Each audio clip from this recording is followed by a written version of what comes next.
वृश्चिक राशि वाले बंधुओं, स्वागत है आप सभी का आपके अपने वैदिक मंथन भिन्न यूट्यूब चैनल में। तो वृश्चिक राशि वालों, जरा ध्यान से सुनिए। नवरात्रि प्रारंभ हो चुकी है और आप सभी को नवरात्रि की हृदय से शुभकामनाएं। माता रानी आप सभी की इच्छा मनोकामना पूरी करे। इस बार नवरात्रि गुरुवार को प्रारंभ हो रही है। डोले पर सवार होकर मां आ रही है। ऐसे में दो तरीके की स्थितियां बनती है। एक तो कि जो इंसान सही समय पर सही कार्य नहीं करेगा, नकारात्मक होगा, वह बर्बाद हो जाएगा। और जो इंसान पॉजिटिव चीजों को जीवन में अपनाएगा, सकारात्मक रहेगा और माई का आदर पूजा भाव से करेगा, पूजा पाठ करेगा, मन को धर्म अध्यात्म में लगाएगा, वह व्यक्ति उन्नति का पात्र बनेगा। कहने का मतलब यह है कि जब माई डोले पर सवार होकर आती है तो जातक जो सचमुच में काबिल होता है उसे वह जरूर प्राप्त होता है और नाकाबिल लोगों से छीना भी जाता है। ऐसे में आज का यह कार्यक्रम बड़ी महत्वपूर्ण कड़ी बनने जा रहा है, क्योंकि इस कार्यक्रम में हम आपको देने वाले हैं एक दो नहीं तीन ऐसे बड़े शक्तिशाली सूत्र जो आपकी बड़ी से बड़ी भयंकर से भयंकर मुसीबत से छुटकारा दिलाने में इसी नवरात्रि के दौरान मदद करेंगे, या फिर यूं कहें कि छुटकारा आपको समस्याओं से प्राप्त हो ही जाएगा। इसी के साथ साथ बड़ी से बड़ी इच्छा मनोकामना पूर्ति होने के मार्ग भी खुलने शुरू हो जाएंगे। इन सूत्रों को अवश्य जान लीजिए। देखिए, हमारे हिंदू धर्म में समय और काल को उनकी परिस्थितियों के अनुसार अलग अलग रूपों और नामों के आधार पर विभक्त किया गया है। जैसे कि पितरों का समय, उस समय पर पितरों से जुड़े हुए कार्य करने से जीवन में सौभाग्य आता है। उसी प्रकार नवरात्रि का समय शक्ति का जागरण, और शक्ति का जागरण तो सबसे महत्वपूर्ण होता है, क्योंकि शक्ति के बिना तो शिव भी सबके समान होते हैं। तो ऐसे में जीवन में कुछ भी करने के लिए, बड़ी छोटी उपलब्धि कैसी भी हो, प्राप्त करने के लिए, आगे बढ़ने के लिए शक्ति तो चाहिए ही। तो ऐसे में शक्ति के जागरण का यह समय और काल आपसे मिस नहीं होना चाहिए। इसमें कुछ जरूरी विधाएं हैं, नियम हैं, उन्हें जरूर मानना चाहिए और जीवन में अपनाना चाहिए। इससे देवी की कृपा के आप पात्र बनते हैं और आप अपने भाग्य के निर्माता भी बनते हैं। कहते हैं ना कि भाग्य खुल जाना, वो यही है। तो इस कार्यक्रम को जो देखेगा उसका भाग्य खुलेगा, वह सोने के सिंहासन पर बैठेगा। कहने का मतलब यह है कि वह अपनी स्वर्णिम इच्छाओं की पूर्ति करने में सक्षम हो जाएगा। साथ ही साथ हम आपको बताएंगे अगले 3 से 5 दिनों की सटीक भविष्यवाणियां और कुछ ऐसे गुप्त लेकिन बेहद शक्तिशाली उपाय जो इस नवरात्रि में आपको राजा बना देंगे। जी हाँ, मुसीबतों से तो छुटकारा दिलाएंगे ही साथ आपके अंदर इतना क्रियाबल, इतनी इच्छा शक्ति और इतना विश्वास भर देंगे, पॉजिटिव एनर्जी भर देंगे कि आप बड़ी से बड़ी पहाड़ों से भी भिड़ जाएंगे। जी हाँ, याद रखना कि जो ज्ञान का सम्मान करता है वह हमेशा आगे बढ़ता है। और हर एक युग में, हर एक सभ्यता में, हर एक स्थिति में ज्ञान सर्वोपरि होता है। इसीलिए तो कहा गया है कि विद्वान सर्वत्र पूज्यन्ते, यानी कि जिसके पास ज्ञान है वह विद्वान है और विद्वान की हमेशा पूजा हर जगह होती है, मान सम्मान होता है। आज का ये कार्यक्रम आपको जरूर देखना चाहिए, क्योंकि ये कार्यक्रम आपको स्टेप बाय स्टेप गाइड करेगा कि आपको नवरात्रि में क्या क्या चीजें करनी चाहिए, जिससे कि आपके अंदर वो शक्ति जागृत होगी, या यूं कहें कि दैवीय गुण उत्पन्न होने लगेंगे, जिससे कि गुरुत्व उत्पन्न होगा, आकर्षण, मैग्नेटिज्म आपके अंदर आएगा और आप स्वयं आकर्षित करेंगे अपनी कामयाबी को। और सबसे बड़ी बात यह है कि अपनी बरकत को, अपनी खुशनसीबी को अपने जीवन में प्रकट कर पाएंगे। साथ ही साथ आपको कुछ जरूरी सावधानियां भी बताएंगे और उपाय क्रियाओं से इस कार्यक्रम का अंत करेंगे। इन उपायों को जरूर जानना चाहिए, ये आपके लिए इस समय की मांग है। तो उम्मीद करते हैं सारी बातें आप समझ रहे हैं। कार्यक्रम को अंत तक जरूर देखेंगे, ठहरेंगे भी अंत तक, तो हमारी मेहनत सफल हो जाएगी और आपका भाग्य, आपका जीवन सफल हो जाएगा, क्योंकि महामाई की कृपा आपको प्राप्त हो जाएगी। तो चलिए, महामाई को याद करिए, दर्शन करिए महामाई के, और पूरे प्रेम से भाव के साथ कमेंट बॉक्स में लिख डालिए, जय मां भद्रकाली कृपा करो। साथ ही साथ ये भी लिखिए कि हे महामाई, हम आपके बालक हैं, आपके बच्चे हैं, हमारी रक्षा करिए, हम पर कृपा बनाए रखिए, हमारा उद्धार करिए। इसी के साथ साथ बता दें कि नवरात्रि का महाअनुष्ठान कार्यक्रम प्रारंभ हो जाएगा आज रात्रि, यानी कि 19 मार्च नवरात्रि की प्रथम रात्रि से ही प्रारंभ हो जाएगा। रात्रि में ही सारे महाअनुष्ठान हम करते हैं। तो यदि आज भी आप भाग लेना चाहते हैं, या नवरात्रि के किसी भी दिन आप इस कार्यक्रम को देख रहे हैं और भाग लेना चाहते हैं, तो आप फोन कर सकते हैं। वीडियो में नंबर से, इन नंबरों पर फोन करिए, सारी जानकारी आपको समझा दी जाएगी और महामाई की कृपा आप तक कैसे पहुंचेगी, आपकी अर्जी कैसे लगेगी, सब कुछ आपको विस्तार से समझाया जाएगा। ठीक है, तो इस मौके को हमारे ख्याल से तो आपको नहीं चूकना चाहिए, बाकी फिर आपकी मर्जी है। तो चलिए अब अपने मूल विषय को शुरू करते हैं। बात करते हैं ग्रह नक्षत्रों की, भविष्यवाणियों की, और फिर बताएंगे उन 3 बड़े सूत्रों की जिन्हें जो भी व्यक्ति जीवन में उतारेगा इस नवरात्रि में, उस व्यक्ति के जीवन में 101% परिवर्तन आएगा ही आएगा। कोई दुनिया की ताकत रोक नहीं सकती, क्योंकि वह स्वयं की शक्ति का जागरण करेगा। जी हाँ, तो चलिए बात करते हैं ग्रहों की। जय माई की। बंधुओं, ज्योतिष और तंत्र विद्या के क्षेत्र में आचार्य अमित एक जाना माना नाम है। पूज्य गुरुदेव के साधनाओं और ज्योतिष विद्या के अनुभव बेहद दिव्य है। जी हाँ, पूज्य गुरुदेव ने जिसकी भी कुंडली का विश्लेषण किया और कुंडली के अनुसार उसे सटीक उपाय व महामाई माँ बगलामुखी की विशेष कृपा दी, उसके जीवन में सकारात्मक बदलाव तो आ ही है। फिर चाहे समस्या कितनी ही कठिन क्यों ना हो, समाधान तो अवश्य हुआ है। अब ऐसे में यदि आप भी अपने जीवन की किसी बड़ी समस्या से जूझ रहे हैं, जैसे कि कर्जा बढ़ता ही जा रहा है, काम धंधा और व्यापार सब रुक चुका है, रिश्ते नातों में तनाव हद से ज्यादा बढ़ गया है, पूरा जीवन ही नकारात्मकताओं से भर गया है, तो ऐसे में यही सही समय है जब आप श्रेष्ठ गुरु से मार्गदर्शन प्राप्त करें और जीवन के अंधकार को समाप्त कर दिव्य प्रकाश की ओर कदम बढ़ाएं। वीडियो में दिए गए नंबरों पर तुरंत संपर्क करिए और अपनी कुंडली का विश्लेषण व समाधान पूज्य गुरुदेव के द्वारा करवा लीजिए। देर ना करें, आपके देवी देवताओं के आशीर्वाद से ये मौका खुद चलकर आपके पास आया है, इसे गंवाना नहीं है। अभी फोन करें और गुरुदेव से मार्गदर्शन प्राप्त करें। महामाई आपका कल्याण करें। धन्यवाद। सबसे पहले बात करेंगे चंद्रमा की। चंद्रमा मन सो जाता है, आपका मन कैसा रहने वाला है, आपके जीवन में आपकी भावनाओं का क्या हिसाब किताब रहने वाला है, ध्यान से सुनिए। चंद्रमा की स्थिति है इस समय पर कि वह शनि के साथ, सूर्य के साथ, शुक्र के साथ गोचर कर रहा है। अब यहाँ पर आप समझिए कि बहुत ही अच्छा कॉम्बिनेशन होना है। शनि और शुक्र दोनों मित्र हैं, सूर्य और चंद्रमा दोनों मित्र हैं, लेकिन कहीं ना कहीं ये आपस में शत्रुता के भाव रखते हैं।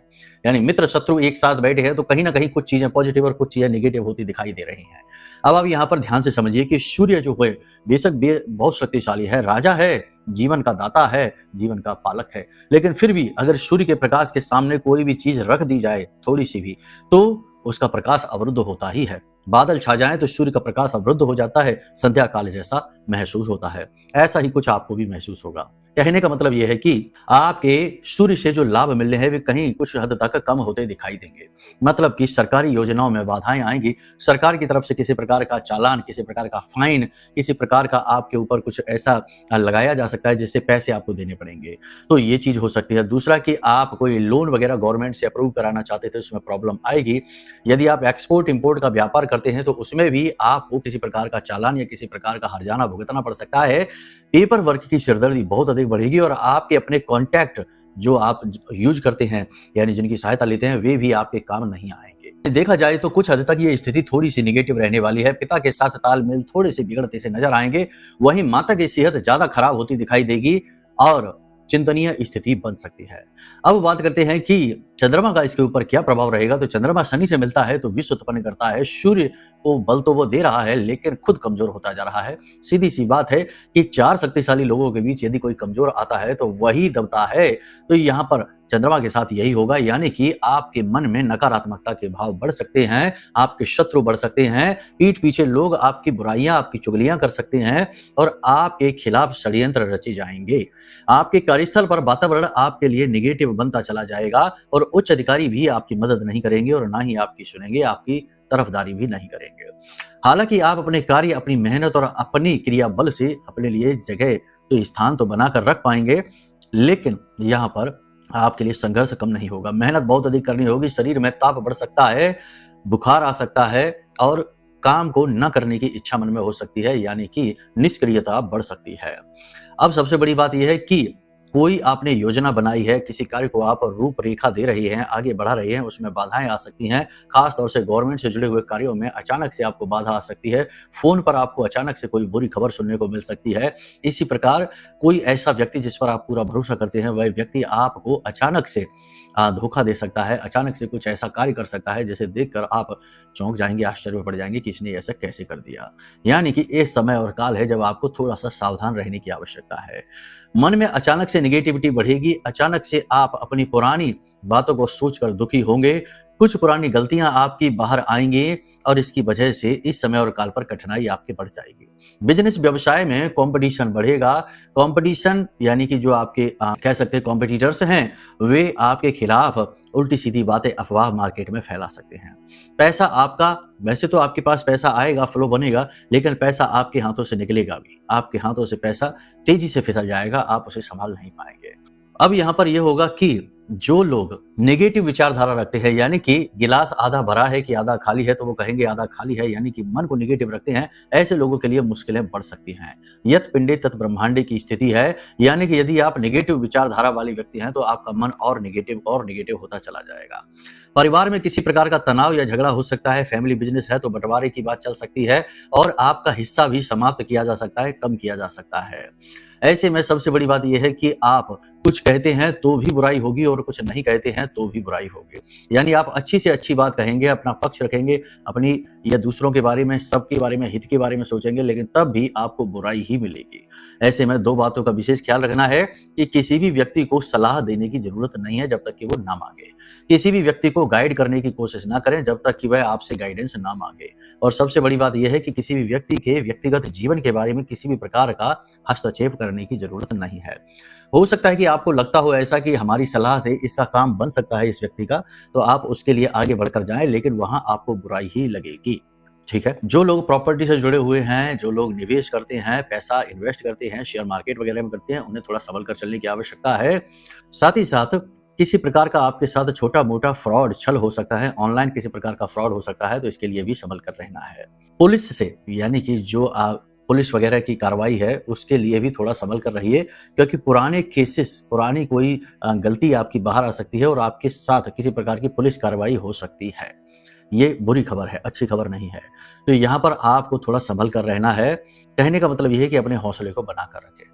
अब अच्छी खबरों की बात कर लेते हैं, तो जो लोगों का विवाह तय होना है, जो चाहते हैं कि विवाह हो जाए, तैयार बैठे हैं, जिनका समय है, उनका विवाह तय हो सकता है। जो लोग बेरोजगार हैं, उनके लिए रोजगार के नए अवसर अवश्य बनेंगे। रोजगार वाला वो उपाय ज़रूर कर लेना जो हमने आपको बताया था गणपति वाला, उससे और प्रबल संभावनाएँ बन जाएँगी। इसी के साथ-साथ किसी व्यक्ति से मुलाकात होगी, किसी पुराने मित्र से या रिश्तेदार से मुलाकात होगी जिससे लंबे समय से नहीं मिले हैं, और उससे मिलने के बाद आपको अच्छा अवश्य लगेगा। संतान की तरफ से आपको कोई खुशखबरी मिल सकती है। साथ ही साथ महिलाओं के लिए रोग से मुक्ति और करियर में स्टेबिलिटी की संभावनाएं बढ़ रही हैं। अब यहाँ पर सबसे बड़ी बात जो आपको ध्यान देनी है वो ये है कि स्थिति चाहे नेगेटिव हो चाहे पॉजिटिव हो, लेकिन आपको 2-3 चीजें हैं जो अपने जीवन में जरूर करनी है। पहली चीज तो ये कि जीवन की हर एक दशा और दिशा के लिए आप जिम्मेदार नहीं हैं, अपने आप को दोषी मानना छोड़ देना है। और सबसे बड़ी बात यह है कि इसे कर्म का सिद्धांत मानकर स्वीकार कर लीजिए कि जो भी नेगेटिविटी है, परेशानी है, कष्ट है, वो कहीं ना कहीं आपके कर्म को काट रहा है। यानी आपका स्टॉक जो है ना वो क्लियर हो रहा है नकारात्मक कर्मों का। पहली चीज तो ये मानकर चलिए। दूसरा कि धर्म में आस्था पूर्ण रूप से बनाकर रखिए। जब ऐसे शुभ समय चलते हैं, जैसे नवरात्रि है, पितृपक्ष है, होली दिवाली है, तो ऐसे शुभ समय और काल पर 2-3 गलतियां हैं जो कभी नहीं करनी चाहिए। देखो, धर्म की अवहेलना नहीं करनी चाहिए, आलस्य नहीं दिखाना चाहिए और दरिद्रता को आमंत्रण नहीं देना चाहिए, यानी गंदगी नहीं पसारनी चाहिए, बड़े बुजुर्गों का अपमान नहीं करना चाहिए और भगवानों का भी अपमान नहीं करना चाहिए। और सबसे बड़ी बात, एक कदम और बढ़कर कह देते हैं कि आप अपना भी स्वयं का निरादर और अपमान नहीं करना है। कहने का मतलब यह है कि लोग खुद को ही कोसते रहते हैं कि हमारी तो जिंदगी खराब है, हमारी तो किस्मत ही खराब है। ऐसा ये नहीं आपको करना है। ऐसा करने से आप स्वयं अपने ही दोषी बन जाएंगे। ठीक है? ज्योतिष में स्वऋण के बारे में भी कहा गया है। जो व्यक्ति अपने आप को जरूरत से ज्यादा कोसता है, अपने भाग्य, अपनी किस्मत, अपने शरीर, वह व्यक्ति स्वऋण से ग्रसित हो जाता है और फिर आगे चलकर भयंकर रोगों से ग्रसित होता है, क्योंकि वह ऋण उसे इसी प्रकार से चुकाना होगा। एक चीज याद रखना कि इस संसार में जो भी कुछ आपको मिल रहा है वह आपको मिल रहा है, आपने उत्पन्न नहीं किया है। इसी प्रकार आपका ये शरीर है और आपकी ये जो पहचान है यह भी आपको मिली हुई है। आपने ये पहचान, कहने का मतलब शरीर अपने लिए खुद बनाया नहीं है। आपके माता पिता कौन है, वातावरण क्या होगा, ये भी आपने खुद नहीं बनाया, ये सब आपको मिला है। इसी के आधार पर आपने छोटी मोटी अपनी आइडेंटिटी बनाई अवश्य है, लेकिन इसमें सबसे बड़ा रोल तो आपकी मेन आइडेंटिटी का ही है। तो जब सब कुछ आपको मिला ही है तो फिर क्यों टेंशन लेते हो, क्यों परेशान होते हो कि भाई हमारे जीवन में ऐसा क्यों, वैसा क्यों। केवल एक नियम को याद रखो, ईमानदारी के साथ अपने कर्म को करो और उसके बाद उसे भगवान के चरणों में समर्पित कर दो। जैसे कि क्या आप मंदिर जाते हैं और कभी मंदिर में झाड़ू पोछा करते हैं, भगवान की विग्रह की सफाई करते हैं, भगवान का श्रृंगार करते हैं, तो क्या ये कहते हैं कि लो हमने इतना अच्छा कार्य कर दिया, अब हमें बदले में क्या मिलेगा? नहीं कहते। उसे हम सेवा भाव से भगवान को समर्पित कर देते हैं और भूल जाते हैं। ऐसे ही आपको अपने जीवन के हर एक कर्म को रखना होगा। जॉब करिए, नौकरी करिए, बिजनेस करिए, किसी की हेल्प करिए, कुछ भी करिए और उसे भूल जाइए। इसी से आपका यह नियम पूर्ण हो जाता है जो भगवान ने बताया गीता जी में, कर्मण्येवाधिकारस्ते मा फलेषु। तो मतलब कि फल की इच्छा तो सबको होती ही है, ऐसा तो है ही नहीं कि बिना फल की इच्छा के कुछ हो जाए, लेकिन फल की इच्छा भगवान को कर्म समर्पित करने के बाद करो कि भगवान अब आपको जो मर्जी है वो दे दो। अच्छा दे दोगे तो अच्छी बात है, बुरा दे दोगे तो कोई बात नहीं, वो भी अच्छी ही बात है, आपका प्रसाद समझकर ले लेंगे। इस नियमावली के साथ चलिए। अब यहाँ पर 2-3 चीज़ों का ध्यान रखिए। पहली चीज़, किसी पर भी आँख बंद करके जल्दबाजी में भरोसा नहीं करना है। दूसरी चीज़, अपना पैसा लेन-देन के समय खुद सतर्क रहिए, अपने हाथों से करिए। तीसरा, पेपर वर्क, साइन, सिग्नेचर या नया एग्रीमेंट साइन करते समय पेपर्स को अच्छी तरीके से पढ़िए और समय लीजिए। और चौथा, जल्दबाजी में कोई भी निर्णय मत लीजिए। जैसे कोई कहता है कि जल्दी से यहाँ इन्वेस्ट कर लेते हैं, जल्दी से ये काम कर लेते हैं, जल्दी से प्रॉपर्टी खरीद लो, हम यहाँ पर कुछ पैसे लगाते, कुछ आप लगा दो, ऐसा कभी नहीं। ये जल्दबाजी का काम आपके लिए बड़ा खतरनाक होगा। नवरात्रि का समय बहुत पवित्र होता है, शुभ होता है, इसमें आप शुभ कार्य कर सकते हैं, तो ऐसे में कुछ प्रबल शुभ योग भी आपके जीवन में बन रहे हैं। 3 की बात कर लेते हैं। पहला प्रबल शुभ योग है कि विवाह होगा, जिसका नहीं हो रहा है, जो चाहते हैं उनका विवाह हो जाएगा। दूसरा प्रबल योग है कि इस समय और काल पर नया वाहन, नई भूमि आप खरीद सकते हैं। और तीसरा यह है कि आप अपने करियर में एक बड़ी अपॉर्चुनिटी हासिल कर सकते हैं, यानी कि जो लोग नौकरी चाहते हैं उन्हें नौकरी मिलेगी, मनचाही अच्छी नौकरी मिलेगी, और जो लोग नौकरी बदलना चाहते हैं उन्हें बदलने के भी अवसर प्राप्त होंगे। लेकिन एक चीज सबसे महत्वपूर्ण है कि कुछ भी चीज जब हम चाहते हैं तो हमें कुछ न कुछ बदले में देना भी पड़ता है। अपनी भक्ति, अपना भाव, अपनी श्रद्धा भगवान को दो, फिर भगवान से कुछ मांगो। ठीक है, ये भविष्यवाणियों का दौर है, सब कुछ हमने आपको बता दिया है, ग्रहों के आधार पर है। लेकिन यदि आपको अपने खुद के विषय में जानना है कि आपके जीवन में क्या चल रहा है, कौन सी वो ग्रह स्थितियां हैं जो आपके जीवन की बाधक बन गई हैं, आपको आगे बढ़ने नहीं दे रही हैं, या फिर आपके मन के कुछ ऐसे सवाल हैं कि भाई ऐसा क्यों हुआ, इसका मुख्य कारण क्या था, तो ये सब का, जैसे कि हमें इस इंसान ने धोखा क्यों दिया, बहुत से लोग जानना चाहते हैं, तो इसका कारण आपकी जन्म पत्री में छिपा हुआ है। अपनी जन्म पत्री जरूर दिखवा लो। जन्म पत्री नहीं है तब भी जो वीडियो में नंबर है उनमें फोन करिए, आपको दूसरे तरीकों से हेल्प की जाएगी। हेल्प करने के तरीके बहुत सारे हैं, ठीक है, तो एक बार फोन करो, बात करो, समाधान अवश्य मिलेगा। अब यहाँ पर 2-3 चीजें हैं, इन्हें ध्यान से सुनिए। अब जीवन को बदलने वाला विषय प्रारंभ हो रहा है। आपने सुना होगा कि वैसे तो समय और काल को अलग अलग नामों में विभक्त किया गया है। राहु काल हो गया, आपका अभिजीत मुहूर्त हो गया, सर्वार्थ सिद्ध योग हो गया, तरह तरह के हैं। लेकिन एक समय ऐसा है जो प्रतिदिन हमारे जीवन में आता है, जिसे हम ब्रह्म मुहूर्त कहते हैं, जो रात्रि से दिन में बदलते समय संधि काल में आता है। लेकिन क्या आप ये जानते हैं कि आपका स्वयं का भी एक ब्रह्म मुहूर्त होता है? देखो, एक चीज याद रखो कि जैसे कि ये ब्रह्मांड, अनंत ब्रह्मांड आपको सामने दिखाई देता है, वैसे ही आपका स्वयं का शरीर भी अनंत ब्रह्मांड के समान ही होता है। एक बड़ी प्राकृतिक और बहुत ही खूबसूरत भौतिक रचना है, पंच महाभूतों से बना हुआ है और बहुत ही अद्भुत है। इसे हमारे शरीर की स्टडी आज भी विज्ञान कर रहा है, डॉक्टर्स कर रहे हैं, साइंटिस्ट कर रहे हैं, और अभी भी इसकी 100% शक्ति को समझ नहीं पाए हैं। जैसे कि हमारे ऋषि मुनियों ने बहुत सारी शक्तियां शरीर की ऐसी जागृत की थी, जैसे कि कुंडलिनी योग के माध्यम से सप्त चक्रों को जागृत किया। बहुत सारी चीजें हैं, जैसे कि हम कहते हैं ना कि दूरदृष्टि है, यहीं पर बैठे बैठे कहीं और देख लेना, गायब होकर कहीं और पहुंच जाना, ये सारी चीजें ये शरीर से ही जुड़ी हुई हैं। तो अब कहने का मतलब ये है कि जैसे कि ब्रह्मांड में ब्रह्म मुहूर्त माना जाता है, जब रात्रि और दिन का मिलन होता है, संधि काल होता है उस समय पर, ऐसे ही आपका स्वयं का भी एक ब्रह्म मुहूर्त होता है। ये कैसे होता है, ध्यान से सुनो। जब कोई व्यक्ति सुबह सुबह सोकर जागता है तो लगभग 20 मिनट के लिए वह व्यक्ति अर्ध निद्रा अवस्था में होता है। अब देखो, जो इंसान का जो बुद्धि विवेक होता है, जो दिमाग होता है, वह 2 तरीके से काम करता है। वैसे तो उसके लेवल कई हैं, कई श्रेणियां हैं, लेकिन एक चेतन अवस्था, एक अवचेतन अवस्था। तो इंसान जो है जब सोकर जागता है तो उसकी चेतन अवस्था जो है वह बहुत मध्यम होती है, धीमी होती है, लेकिन अवचेतन अवस्था जो है वह बहुत ज्यादा जागृत हो चुकी होती है। और हमारा जो शरीर है, जो हमारे विचार हैं, जो हमारी गतिविधियां हैं, वो हमारा अवचेतन मन सबसे ज्यादा चलाता है। कहते हैं कि हमारे शरीर के 90 से 95% जो भी डिसीजंस हैं, मूवमेंट है, वो अवचेतन मन ही चलाता है। जैसे भोजन हमने खा लिया, ये तो हमारा 20% कार्य हुआ। अब 80% काम उसे पचाना, उससे अवशोषण करना, उससे रसों को निकालना, उसे शरीर में ऊर्जा में परिवर्तित करना, ये सारा कार्य अवचेतन मन कर रहा है। कहने का मतलब ये है कि हमारे शरीर को, हमारे विचारों को, हमारे जीवन को अवचेतन मन बहुत अधिक प्रभावित करता है, लेकिन इसी से हम हमेशा अपरिचित रहते हैं। तो अब सबसे बड़ी बात यह है कि अगर हमारे अवचेतन मन में हम कोई ऐसी बात डाल दें जो हमारे जीवन का उद्देश्य है, यानी जो हम चाहते हैं, तो हमारा अवचेतन मन उसे सिद्ध करने में 100% एक्टिवेट हो जाता है और कर ही देता है। क्योंकि अवचेतन मन जो है वह हमारे जन्म जन्मांतर से जुड़ा है, हमारे सूक्ष्म शरीर से जुड़ा है, ब्रह्मांड से जुड़ा है, ईश्वर से जुड़ा है। ठीक है, तो अब आपका ब्रह्म मुहूर्त क्या है? आपका ब्रह्म मुहूर्त है कि जब आप सोकर जागते हैं, तो सोकर जागते ही 20 मिनट का जो समय होता है लगभग, वह आपका ब्रह्म मुहूर्त है, आपका संधि काल है। आप नींद से जाग रहे हैं, यानी कि निंद्रा से अनिंद्रा की अवस्था में आप जा रहे हैं। बीच का यह जो समय है, यह समय आपका ब्रह्म मुहूर्त है। अब आप इसका लाभ कैसे लेंगे? तो हम पहले भी कहते हैं, अभी भी कहते हैं कि जैसे ही आप सोकर जागें तो मोबाइल फ़ोन ना देखने लगें, बिस्तर को तुरंत ना त्यागें। जब आप सोकर जागें तो अपने ही बिस्तर पर पालथी मारकर यानी सुखासन में आँख बंद करके बैठ जाइए और अपने मन में कुछ विचार ऐसे लाइए, आध्यात्मिक विचार, जो आपको स्वार्थी बनाएँगे यानी स्वयं का अर्थ ढूँढने में मदद करेंगे और आपके जो जीवन है उसके उद्देश्य को पूर्ति करेंगे। तो अपने मन में ऐसे विचार लाइए कि हम उस परम आत्मा के यानी कि उस ईश्वर के, उस ब्रह्म के अंश हैं। हम इस ब्रह्मांड के ही अणुओं से निर्मित हैं, तो हम इस ब्रह्मांड से अलग नहीं हैं। जो सभी देवी देवताओं में, सभी जीव जंतुओं में, सभी अणु में, सभी परमाणु में ऊर्जा विद्यमान है, वही विद्यमान ऊर्जा हमारे अंदर भी है। यानी कहने का मतलब ये है कि अहम ब्रह्मास्मि का भाव उत्पन्न करिए, यानी ब्रह्म का अंश होने का भाव। तो इस प्रकार से आप उस ब्रह्म से जुड़ने की कोशिश करिए और महसूस करिए कि आपके अंदर जो ऊर्जा का संचार है वह उसी ब्रह्म की ऊर्जा है। अब आप यह भी अपने मन में विचार करिए कि जो ब्रह्म है यानी जो भगवान है वो आपसे बहुत प्रेम करते हैं।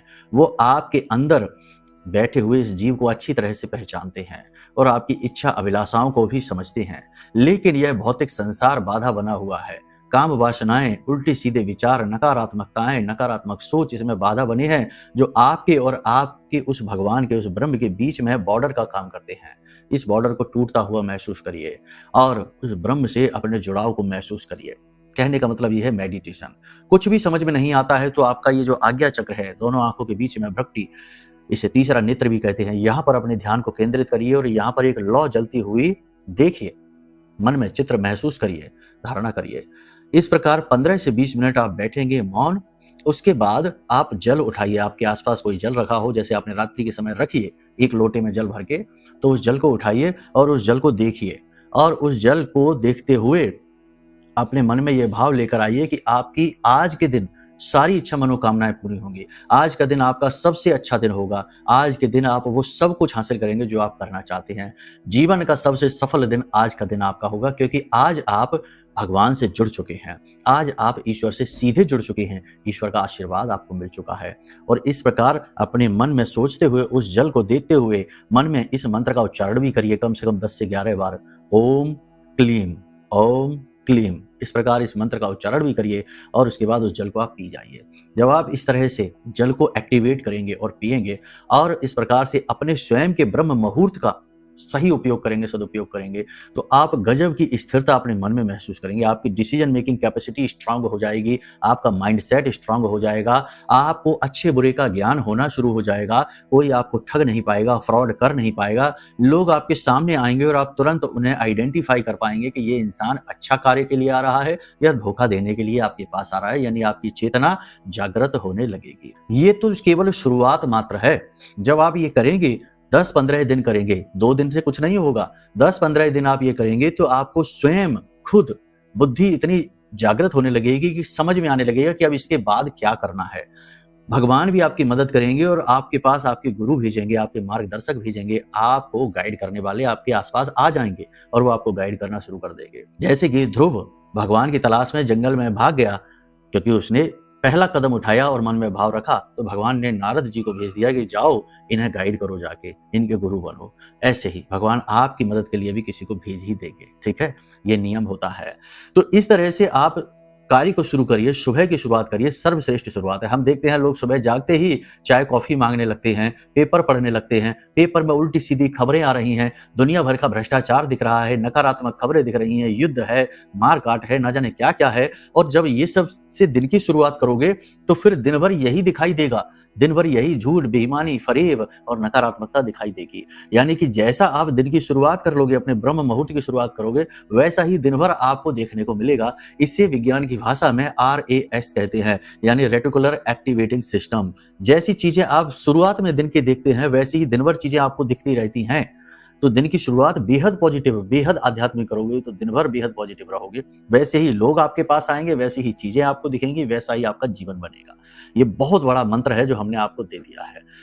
अब सबसे बड़ी बात कि महामाई का एक दिव्य कलश स्थापित करिए। अगर आपको महामाई की कामना है, सुरक्षा की कामना है, जीवन में उन्नति चाहते हो, क्या करना है ध्यान से सुनिए। एक पीतल का लोटा लेना है, उसमें पीली सरसों पूरी भर देनी है ऊपर तक, और उसके बीच में एक हल्दी की गोल गांठ अंदर दबा देनी है, और उसके ऊपर आपको पीला कपड़ा रख देना है, और उसके ऊपर आप एक नारियल रख दीजिए। एक पात्र रखिए जिसमें अन्न रखिए, और उसके ऊपर एक नारियल पीली चुनरी लपेट कर और कलावा लपेट कर पूजन करके रख दीजिए।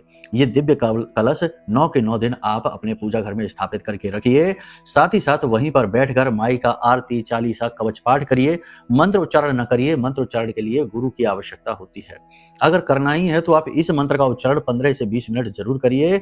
मंत्र आपको वीडियो की स्क्रीन पर दिखाई दे रहा है, ध्यान से सुनिए, हम आपको बोलकर भी बता देते हैं। ओम ह्लीम ऐं श्रीम क्लीम श्री बगलानने मम रिपुने नाशय नाशय ममेश्वर्याणि देहि देहि शीघ्रम मन वांछितम कार्य साधय साधय ह्लीम स्वाहा। इस मंत्र का उच्चारण आप करते रहिए। मां बगलामुखी की विशेष कृपा के आप पात्र बनेंगे। नियम संयम भी आप मानकर चलेंगे, और जो हम आपको ये बताई है कि सुबह की शुरुआत कैसे करें, इसके साथ चलेंगे तो मां बगलामुखी की कृपा के पात्र बन जाएंगे। ये संतों का जीवन है। इसी प्रकार आध्यात्मिक लोग रहते हैं, इसी प्रकार जो साधक हैं वो रहते हैं। सुबह के समय मौन रहा जाता है, सुबह के समय बोला नहीं जाता है, व्याकुलता नहीं लाई जाती है, एकांत में रहा जाता है, और उस समय को एक्टिवेट किया जाता है ताकि पूरा दिन आपको पॉजिटिविटी का फील आए। इस तरह से दिन की शुरुआत करेंगे तो आपको बहुत सारी चीजें पॉजिटिव इस नवरात्रि के समय काल में ही मिल जाएंगी। जब नवरात्रि समाप्त हो जाए तो आप इस दिव्य कलश में जो सरसों है, जो हल्दी है, इसे जल विसर्जित कर दीजिए, बहते हुए जल में बहा दीजिए और कन्याओं को भोजन करा दीजिए। बस आपने, और ये नारियल जो है इसे भी विसर्जित ही करना है, ठीक है। बस इतना सा अब कर लीजिए, आपका कल्याण हो जाएगा। विशेष मार्गदर्शन चाहिए तो वीडियो में नंबर है, फोन कर लीजिए, उसके माध्यम से आपको सारी चीजें बता देंगे। अब यहाँ तक जो बातें हमने आपको बताई हैं वे सारी की सारी आपकी ग्रह गोचरों पर आधारित हैं। अब सबसे बड़ी बात यह है कि कभी कभी ऐसा होता है कि जीवन में तंत्र मंत्र नकारात्मकता का प्रभाव बहुत अधिक बढ़ जाता है, और जातक कुछ समझ नहीं आता कि वह क्या करे क्या ना करे। तो ऐसे में महामाई का यह महारक्षा कवच है, ब्रह्मास्त्र विद्या का महारक्षा कवच है। इस नवरात्रि के विशेष पर्व में इसे मंगा लीजिए। ये महारक्षा कवच आपकी हर प्रकार की निगेटिविटी से, नजर, टोना टोटका, तंत्र मंत्र से रक्षा करेगा, एक विशेष बालगा कवच बनाकर, ठीक है। पूरी तरह से जागृत है, अभिमंत्रित है। जिन लोगों ने इसे खरीदा है उनके बड़े ही पॉजिटिव रिव्यू हैं और बहुत ही खुश हैं लोग, और हमें भी बहुत खुशी होती है कि माई की कृपा सीधी उन तक पहुंच रही है। तो आप इसे भी खरीद सकते हैं। तो बस इन चीजों को जीवन में उतारिए और फिर देखिए कैसे कल्याण होता है। तो चलिए अब अपनी वाणी को हम यहीं विराम देते हैं। मन में यदि कोई प्रश्न उठे कि कुंडली आकलन कैसे कराना है, कुंडली नहीं तो क्या करें, या फिर महारक्षा कवच लेना है, या फिर महामाई के दिव्य अनुष्ठान में शामिल होना है, तो वीडियो में नंबर है, फोन कर लीजिए, आपको गाइड कर देंगे, ठीक है। चलिए प्रेम से बोलिए जय माई की, जय मां बगलामुखी। हमारे प्रिय और परम पूज्य आचार्य जी ने अपनी साधनाओं के अनुभवों पर आधारित शक्तिशाली उपाय और क्रियाओं के माध्यम से हजारों लोगों के जीवन को पूरी तरह से बदला है। आचार्य जी के द्वारा बताया गया हर एक उपाय इतना सटीक और कारगर होता है कि जो भी इसे पूरे भाव के साथ कर लेता है उसे साक्षात महामाई की कृपा और आशीर्वाद प्राप्त हो जाती है। इसलिए निसंकोच इन उपायों को पूरे भाव के साथ करिए, आपका कल्याण होगा। जय माई की।